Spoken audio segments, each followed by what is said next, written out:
Welcome back, ladies and gentlemen. It's Quickscope time. Hashtag Quickscope Ben, if you want to be correct. Hashtag Quickscope Matt, if you want to be vastly incorrect. If you're new, the people don't know where to go. If you're new and you're wondering what is this Quickscope that Ben and Matt are talking about, basically argue over some of the, we debate over the hottest topics currently going on right now. Whoever gets to answer the question first, the other person then has to counter-argue, and you guys get to vote on whose opinion you think is correct. Of course, sometimes the opinions we argue aren't actually the opinions of our own. Right. Because the other person you got to argue the opposite side of things, right? The point of things. Let me just do my math. So I'm going to start things off. Okay. Right. I'm gonna do my little scoring. Actually, system. No, I'm starting things off my show. Why? No, you made the question. My show. No, you made the question, so Great. I get the pick. Nope, you don't. You went first yesterday. No, I didn't. Yes, you did. Has this been the craziest Rustlemania ever? Is question number one. I'm gonna say no. It's been hectic. It's had its moments. Aches and TP lining up on the bench of Team Envious, but most hectic Rustlemania ever? Nah. Which one would you say was then? I don't think you can really pinpoint one as like. I think there's been several which have been crazy, like Scump heading up on Envy and then immediately going back. We had weeks where Optic Gaming had Saints, Parasite, like so many different players actually on that squad in such a short space of time, which made it the craziest. I think this one is the craziest from the standpoint that it had like the most shocking move. I mean, there's been kind of rumors of Nade taking a break for a really long time, but you never actually thought it was going to happen. So the fact that he's not on Optic Gaming is a pretty big shock to everybody. I guess the fact that like you would have thought TP was going to be a main staple of Optic. Like after Nade left, you would have thought TP would have been the next one. He shipped out right away. Interesting. Money B's brought back. FaZe has Aches and Parasite, both world champions. They shipped them both out. Aches ends up on a bench player. Then he Aches a Prophecy. If I would have told you Aches was playing a Prophecy, you would have... Still don't think it's the craziest, though. When you look at some of the changes, yes, there's been big ones. I think it's the craziest from the standpoint that it's produced the most unpredictable rosters that we've ever had. Like the most random thrown together group of players than we've ever had in the past. There is definitely that. Just think about it. I mean, you go back to when Scump leaves Optic and then goes back, whatever. I mean, Optic still ends up with Clay, Nade, Scump, and Bose. Like, you could have said, okay, like, you can see that. If I were to tell you, if I would have told you 2 months ago, that Optic Gaming would be Crim, Karma, Scump, and Formal, you would have thought I was crazy. No, I wouldn't. Yeah. I wouldn't at all. I think that was possible. It was a possibility, which is why I don't think it was so crazy. Like, yes, I don't think anyone saw Nade was retiring. I think you can argue it's unexpected, but realistically, I don't think it's crazy. I think Optic Gaming changing teams, what, like 5 times in the space of a week is significantly crazier than what's happened this time. I mean, it wasn't shocking at that time, Scump moved to Envy and then went straight back. Dude, it was pretty crazy. It was like weekend, what, it was 3 weeks before champs? No, it had to be earlier than that because they had that roster at the roster they got at after North all American that. Champs. They had that roster in North American Champs. Right, That's so 2 weeks before, and they had to have that roster. Yeah, so it was like a month. It was like a month and a half out of Champs. A month before the biggest tournament of the year. All those roster changes, everything went down 4 weeks basically before the biggest tournament of the year. This happened after Clutch Champs. Nadeshot is now on a break. Merc is benched. Like, these are some of the largest names in COD history. I guess. I'll give you this one. Yeah. I'll give you that one. I would say, yeah, I'll take this one as a win. But I will say, you know, I thought that roster period was absolutely insane. I think this Rostermania is crazy from the standpoint that it's like all-time players. Right. That are... Like, you can almost see the new players right. Like, the new players are taking over for the new players. That's why I think it's the... Okay. It's the craziest Matt has one. the first question. I will gracefully bow down on that one. Question number 2. Does Rustlemania promote healthy competition? What do you mean by promote healthy competition? Promote healthy competition in terms of the game. Like, is it good for the game? Yes. Is it good for... Does it promote healthy competition? You're tough, because it's like... I'll give you time to think about it if you need. I'm gonna sip on my hot cocoa. You say Rustlemania. Does this mean like all the chaos of roster moves? Rustlemania. Or like define when we say Rustlemania, what does Rustlemania mean? Everybody switching teams. No, Rustlemania does not promote healthy competition. Okay. I think it's great for the fans just to see all the craziness that goes on. It's great for us, something to talk about day to day. But I think it's great for competition. No, I think there's a reason why, you know, LeBron James can't just leave the Cavaliers after they lose 4 games and just be like, hey, you know, I'm going to go play for the Hawks. I agree. Once you guys become good, I'm going to come right back. It's like, I think there needs to be some kind of stability like that with teams. I mean, you look in the past, the teams that have been the most stable are the teams that usually win. When we were at Cole, we used to see Rustlemania, and we would sit back and watch, and we would just laugh. We'd be like, you're just wasting your time. You're making teams that so the counter argument to this is what? Well, the counter argument is if teams aren't making changes, how are they going to catch up? You get better teamwork, you get better players. Let's look at a team. Let's look at a team that had great teamwork that was never at the top. TK. They had second a bunch of times. And then what happened?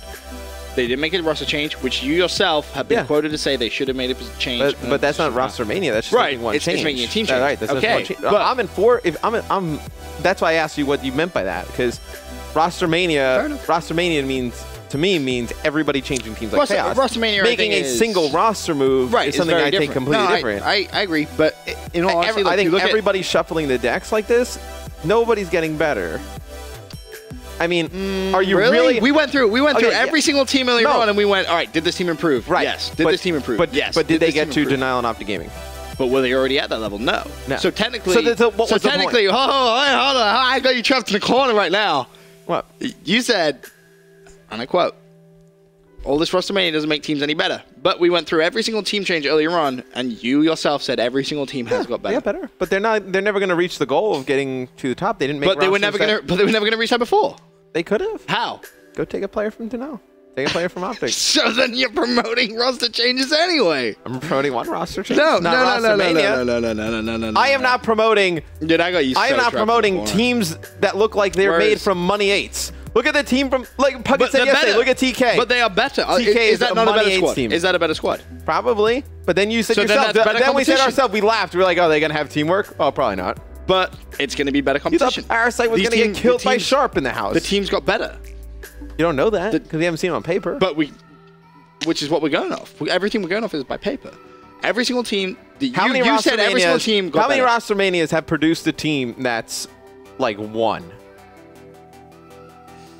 Like a championship. How many Rustlemanias have produced a team that's won a championship? None that I can think of. Up to gaming? That wasn't Rustlemania. Yeah, when they played a Criminal Formal. That was a Rustlemania. What, that was beginning of AW? Yeah, that was a Rustlemania. Okay, so one team out of all the Rustlemanias we've had has produced a championship. How many Rustlemanias we had? 3, 4.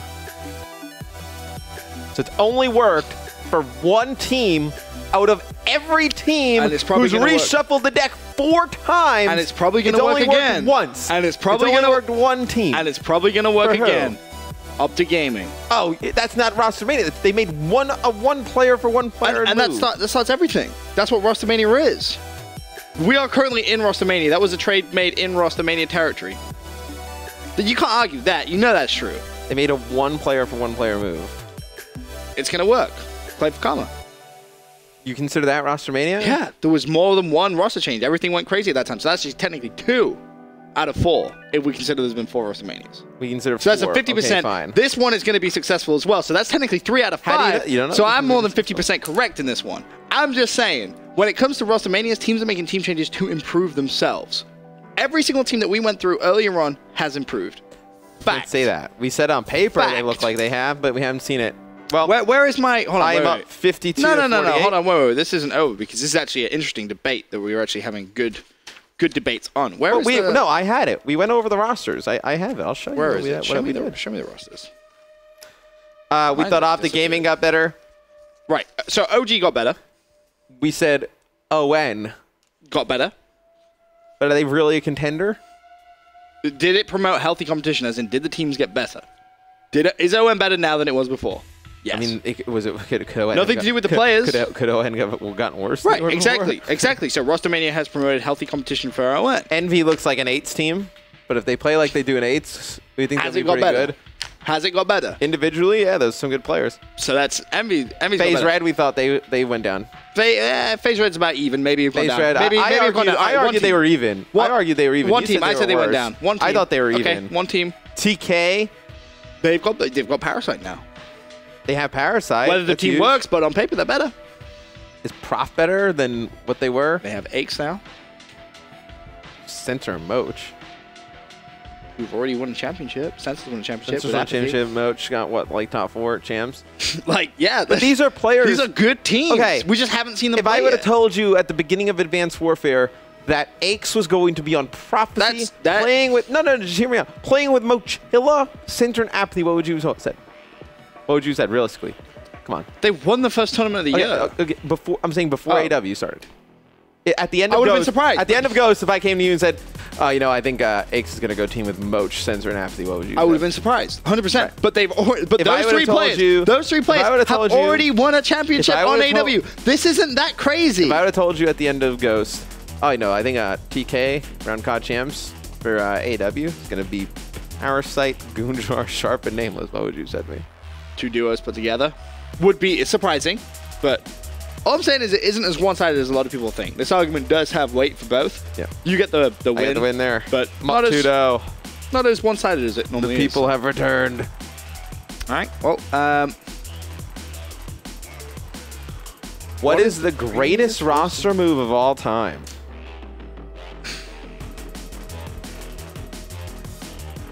I'll let you take some time on this one. I have respect for Moch. Moch has been really good on this game. I think there's only consistent. There's only 2. And I'm going to argue which way do I go with this one? Play Karma Trade. From Black Ops 2 to Ghost, whatever.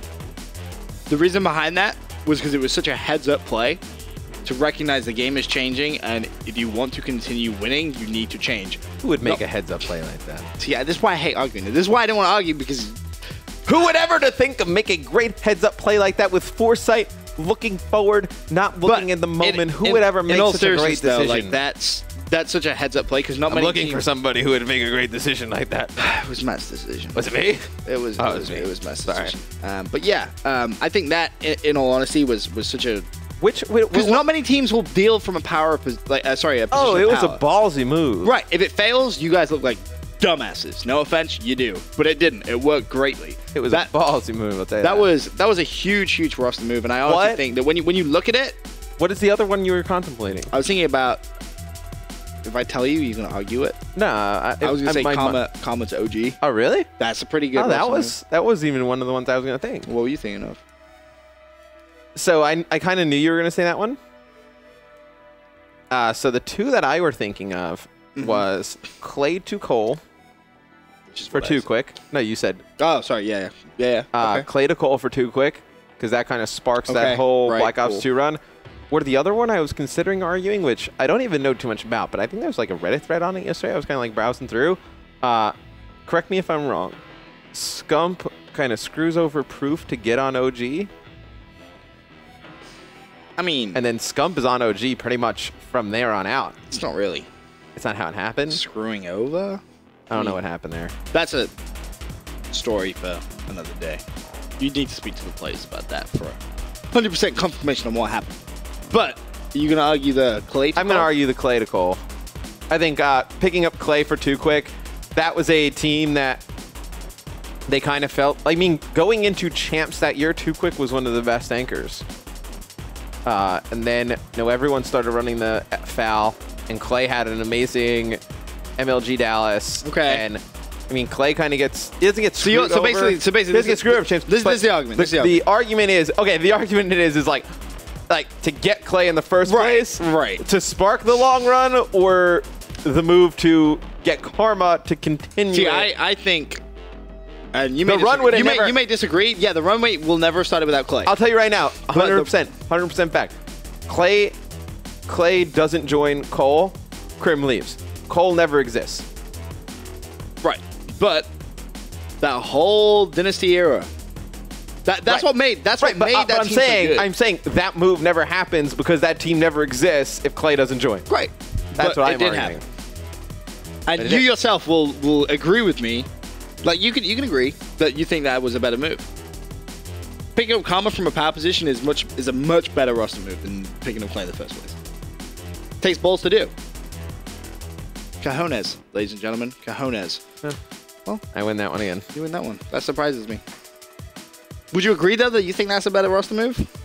I think they're both equal, really? to be honest. I think the one where we got Karma for Clay. That roster move gave Karma his second ring. People had no idea that was coming.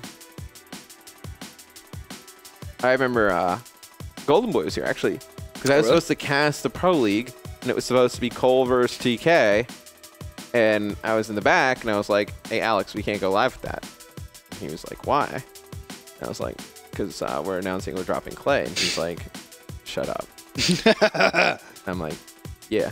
He's like, what are you doing? And I was like, Alex, I've been pretty successful in this for a while. I know what I'm doing. I think I know what I'm doing. You know what you're doing. I remember I turned my phone off that night. I was like, it was ugly. It was deservingly ugly. I think the way it all kind of came out and everyone found out was like kind of bad. I think, I mean, it's kind of crazy how it all kind of formed. Pat calls me at 4 o'clock in the morning, says, hey, I think we're going to make this move. Karma wants to join. And I'm like, well, I can't do anything at 4 o'clock in the morning. What do you want me to do? I have work at 8. I'm going back to sleep. And then that whole next day, it was like, I was like, somebody just like, we got to sit down Clay. Got to sit down Clay. Next thing you know, was that you that had that conversation? On Twitter. No. Who did? Teep. Oh. Painful.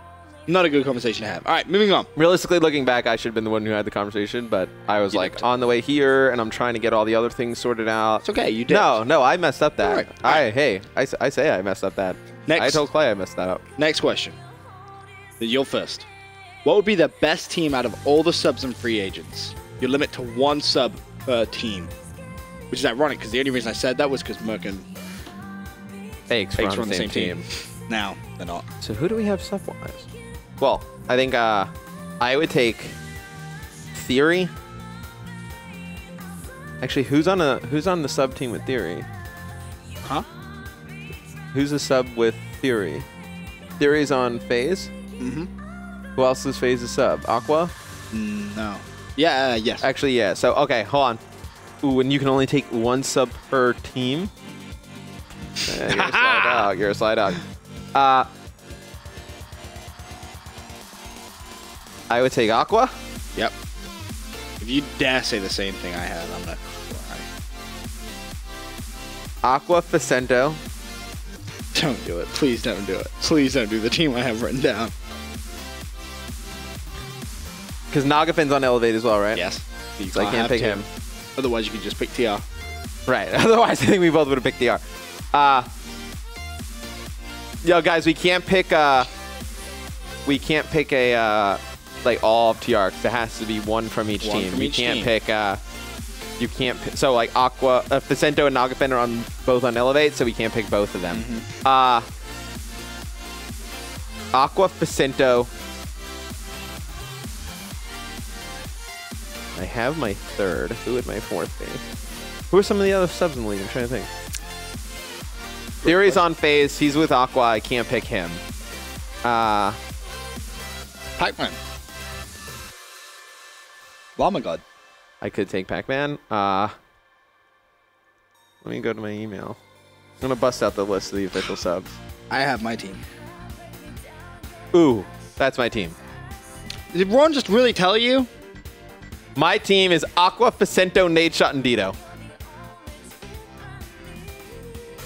That's my team.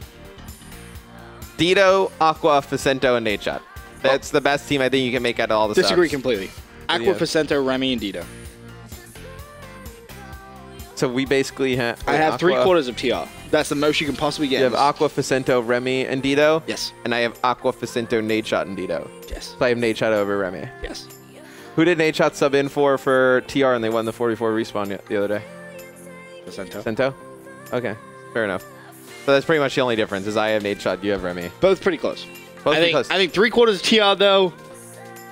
So we basically have 3/4 of TR. Smart play with the Nate Shot card. People will vote for you. I thought Nate Shot was better than Remy. But they're equal. What? Remy just placed second. Biggest event of the year. That's true. Remy did play pretty well. I don't understand how it's always. Maybe I should have taken Remy over Nate. Because then we would have had the same team, right? We would have had the same team if I would have taken Remy. If you said Remy, so I kind of have to argue something else. So I mean, I would have picked up either accuracy. I would have gone straight to accuracy. He's been phenomenal. Who is Ooh, I could have. Fears is still out there, right? I mean, he hasn't played in a really long time. Trying to think who else. Oh no, somebody said Nate sub for Remy. Oh, he did. Yeah. Oh. So that TR squad won with Nate in for Remy. But it wasn't anything substantial. It was like a 40-40B, right? It was a 44 like variant, like hard point. We could probably make a team for the final of that. You think so? Me, you, Puckett, made? All right, now you're stretching. Now you're stretching it. I'm trying to think. Who else is there? Let me see if I can find that doc and see who else is there as a sub, because this is interesting to me now. I got you curious. Even if I went, ooh, Neslo's out there. Wait, Neslo, did he send her? See, I wouldn't replace, out of all those players, I wouldn't replace anyone I have. The only argument you can make is Nade for Remy, for me, and that's kind of the same roster that you have. You have to have Aqua for Sento. We both went with D. I actually thought about Llama God for a sec. I did think about Llama God I thought about Llama God for a second. I thought about Section Destroy. I was like, Llama God's really good. I was like, he is really good. I was like, nobody will vote for me because they want to. They'll be like, who the hell is Llama God? I would say Felony, definitely somebody. I mean, he had a really good start of the game. I haven't seen him play in a while. No, I'd feel pretty confident about my team, to be honest. You do? Yeah. I mean, it's funny is none of us picked Theory because of Aqua. Yeah, you have to go with him. Yeah. It kind of sucks. That was an interesting rule. Right, that's why you made that rule, right? Yeah. Did you think about putting Merc in? No. Hasn't impressed me on AW, I'll be honest. Fair enough. But anyway, you win that one too. I'm currently at 4-0. The people... They've been closer, though. The people have spoken. The people have spoken. I'm first on this one.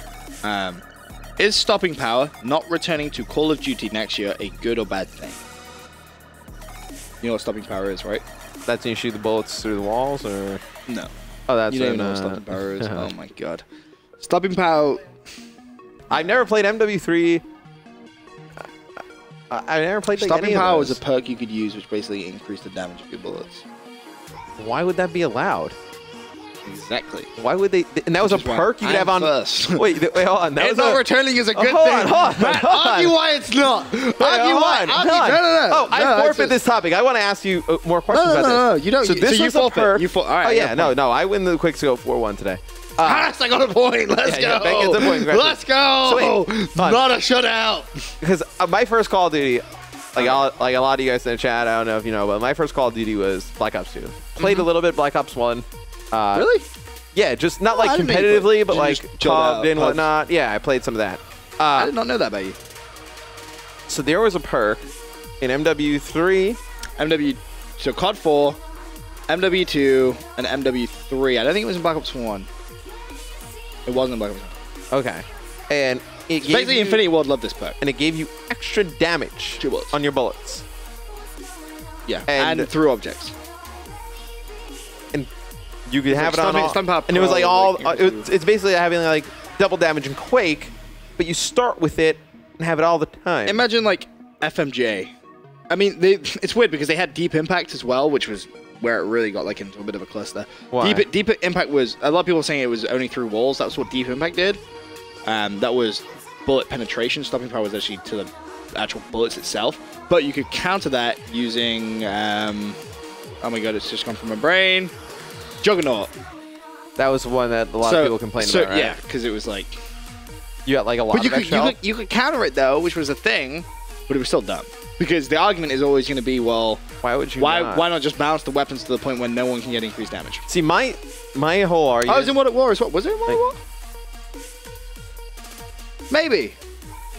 I think no, that was Deep Impact.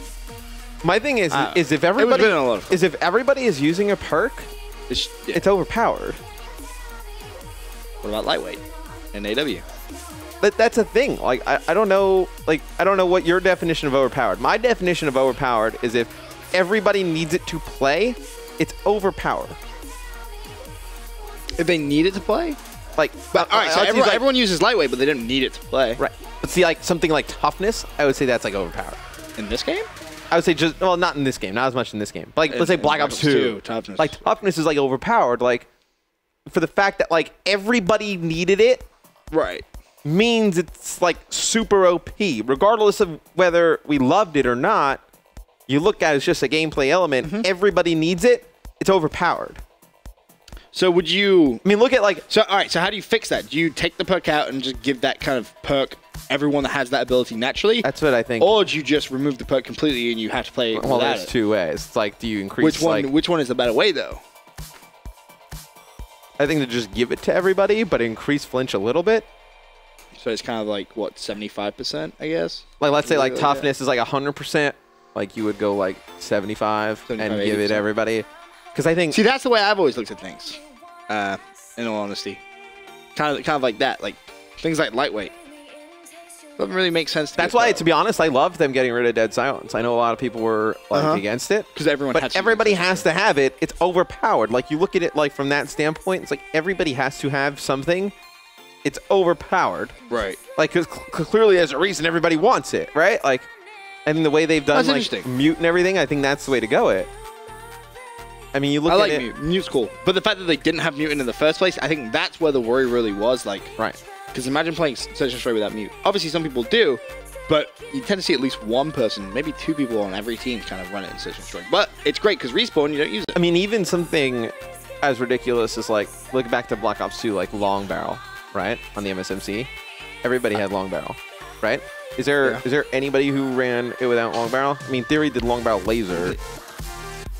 It worked. It worked, but I mean, let's say you get rid of toughness. Let's say you get rid of toughness, you make it like a stock ability. So let me tell you this though. So like, Stalk in Black Ops 2, everyone used. They're powered. In Ghosts, we banned Stalker because everyone wanted to use it. Way too OP. But then it kind of, I don't want to say nullified the AR, but it definitely didn't make it as viable. Well, no, the AR movement speed should be a little higher. It shouldn't be like... Right, so, but that's the thing. I think you need to have a little bit of a buff to it. No, that's why my point about the MSMC was going to be, okay, you take... Everyone has long barrel. You take away long barrel.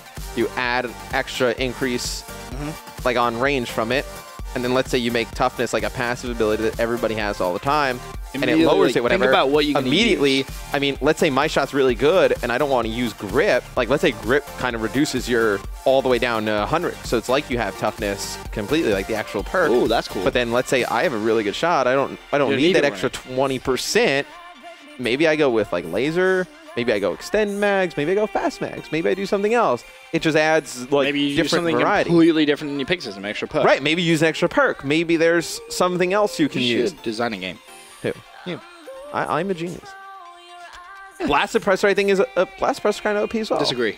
You see more and more players go for hard Well, now we see. It's not a big deal. Well, is that because the stuns are very is that because stuns are a little bit? Yes, there's that. But at the same time, in Respawn, there was no one who was going to be looking at the minimum. I hated the complaint from players that it's like, oh, Hardwire should be perk 2 so we can have everything. Like, you're not supposed to have everything. The point of the pick system is to pick and choose, right? Yeah. There's a meta game there. It's not supposed to be, I am a super soldier, let me spawn in. Because then we might as well get rid of perks altogether. Just play basic. Just play basic, right? That would you think that would be better or worse? Worse. As in let's say that was a weird way of saying what I was trying to say, but if everyone kind of had the perks already, if it was like set perks everyone had to use kind of thing, and like everyone was running the same thing, because then you would see a skill gap, right? You would see who is actually better with that exact loadout every single time. I guess. Like, for example, you look at a game like CS, right? Yeah. There's no perk system for that. No. Yeah, you use different guns, but an AK versus an AK, whoever has the better gun skill is winning that fight. Right. But then this kind of gets into the how far do we want to push the skill gap? Right. And it's... I think as far as possible. I want to when I think of COD, right? When there's a gunfight, the better player should win the gunfight. The best the game, higher proportion. I think of the time. best way, like perks and classes and systems like that were done. People in the chat probably would never have even played this. You're about game. to go so old school. I'm about to go very far back. For the PC, not the Xbox edition, Return to Castle Wolfenstein Enemy Territory. You ever play that?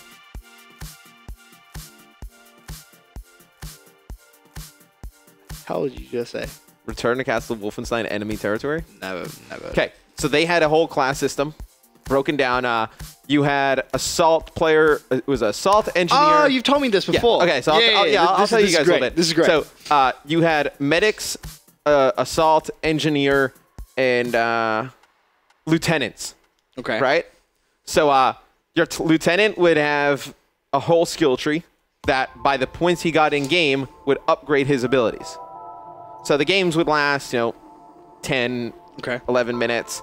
The thing with the lieutenant is he could throw like a smoke canister every time he got like enough energy, quote unquote, and calls in an airstrike, whatnot. He had binoculars, so you can scope out really far. And they all used the same stock gun. There was no so it's like the basic gun. Basic guns. Okay. Completely different perk tree. So the medic, he was able to revive people. So you could revive teammates. You upgraded that ability. The more people you revived, the more you can give health packs to revive because there's no regen of health. It's just a health bar. Okay. So he can give health to regen. But the medic only started with 30 bullets in his clip, no ammo in reserve. The lieutenant can give out ammo packs. So that forced you to have more of a variety of classes. Right. You need to have a good setup. The engineer could fix turrets. How many players per team? Console was 4v4. PC was 5v5. So what was the kind of... So for console, the meta, it was different. Like some of the larger maps that you needed more long-range engagements, you ran 2 lieutenants, 2 medics. Sometimes though, like the smaller maps and you wanted to push, 1 lieutenant, 3 medics, you loaded up on ammo and then pushed. You wanted to push hard right away, 4 medics, straight down, people reviving people, just taking their pistols out, everybody just reviving people like crazy. Dude, that sounds so it was like a ton of like different... Is the game, can you still play the game right now? Yes, can. Dude, we should do that one day. No, it's really fun. If you guys could see it, I think it's free to play too. Really? I think it's free at this point. But I think like that, imagine COD with that type of like class system to where it's like, okay, like Ben is an OBJ player. These are his perks. Right. But he has some special ability. Like maybe like this said special OBJ. Ability. Maybe like the special OBJ player or whatnot. Like you get every time you do like something in the hill, you get extra points. Right? Towards like streaks. Right. Maybe you I don't know, maybe you cap flags in Dom faster. What game did that? Like maybe you like a set objective player gets stuff like that. I don't know. But that would be cool because then you define classes and it's like, okay, support players like you have to have like one. You get assists. Right. Maybe there's a way that they can help teammates in a way. Without being whether it's like overpowered. Right. Maybe it's like they can buff teammates in some sort of way, and like maybe because then that changes the meta completely. It's like okay, because like the Slayer can only use these perks. Like well, maybe I'm an actual Slayer, but I don't like the perk tree and I don't like the buffs for it. I mean, look at a team like let's say like Optic Gaming, like the gun skill was like there and they didn't need a support or a Slayer. Could they run 4 OBJ players and rack up tons of streaks? They're playing at a little bit of a disadvantage. Maybe they don't get like some of the buffs that the support or the Slayer would give you. Right. But are they that good that they can run 4 OBJs and just rally up streaks? I think then it's like a huge type of meta with that, and you kind of tie the equipment into certain classes only. I think that would be cool. That'd be really cool. That'd be really cool. So, Matt's going to design a game for everyone, ladies and gentlemen. For now, quick commercial break. When we return, recapping the Pro League and looking at the Pro League games this evening. Be right back.